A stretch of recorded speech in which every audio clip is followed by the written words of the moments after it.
26 November 1949 रोजी संध्याकाळी बाबासाहेब निवांत सोफ्यावर बसले होते. क्षणात हसत होते तर क्षणात रडतही होते. शंकर आनंद शास्त्री सोबत होते. त्यांना समजेना नेमकं झालंय काय. त्यांनी विचारण्यास धाडसही केलं. तेव्हा बाबासाहेब म्हणाले, शास्त्री, मी आज आनंदात आहे कारण आज मी माझं ध्येय गाठलंय. आज मी माझं उद्दिष्ट पूर्ण केलंय आणि हे करत असताना मी काय काय गमावलं त्याची चाचपणी करत होतो व माझा एक काळ आठवला आणि डोळ्यात पाणी आलं. माझा एक काळ असा होता शास्त्री, ज्या काळी माझ्या खिशात एकही रुपया नव्हता व नेमका त्याच वेळेस माझा राजरत्न आजारी पडला होता. माझ्या राजरत्नला ताप आला होता. त्याचं शरीर तापाने फणफणत होतं, परंतु त्याच्या औषध उपचारासाठी माझ्या खिशात एकही रुपया नव्हता. माझं राजरत्नवर खूप प्रेम होतं शास्त्री.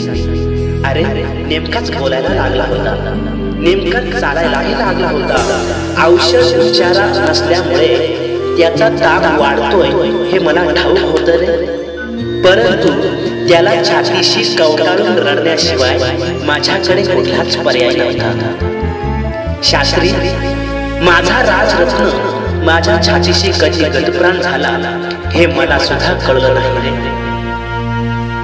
सगळे लोक जमले होते, सगळे शेजारी आले होते.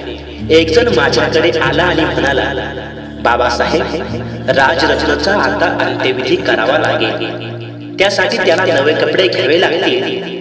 नवे कपडे म्हटल्याबरोबर माझ्या काळजामध्ये चर्र झालं, कारण औषध उपचारासाठी माझ्याजवळ एकही रुपया नाही, तर त्याला नवे कपडे घेण्यासाठी माझ्याकडे किती पैसे येतील. काय करावं कळत होतं, कुणाला सांगावं समजत होतं. शास्त्री, मी गुडघ्यामध्ये डोके खुपसून ढसा ढसा रडायला लागला होतो. पण माझ्याकडे पैसे नाही हे माझ्या रामूला मात्र चांगलं ठाऊक होतं. माझी रामू जवळ आली. तिने लुगड्याचा पदर काढला. त्या पदरामध्ये माझ्या राजरत्नाला गुंडाळलं आणि त्याचा अंत्यविधी केला. परंतु आज मला असं वाटत आहे की माझ्या त्या राजरत्नाच्या बलिदानाचं आज सार्थक झालं, कारण आज मला असं वाटतंय की माझा एक राजरत्न गेला तर काय झालं, याच्यानंतर येणारे माझे कोट्याने कोटी राजरत्न उद्या डाय कोटात आणि सूट बुटात येणार आहेत व याच्यानंतर येणारा माझा एकही राजरत्न हा बिन औषधाचा मरणार नाही व एकही राजरत्न हा बिन कपड्याचा चितेवर जळणार नाही, याचं मी सुख अनुभवतोय. मित्रांनो, त्याच राजरत्नाच्या बलिदानामुळे आज आपण शिकलो, सवरलो, मोठे झालो, नोकऱ्याला लागलो.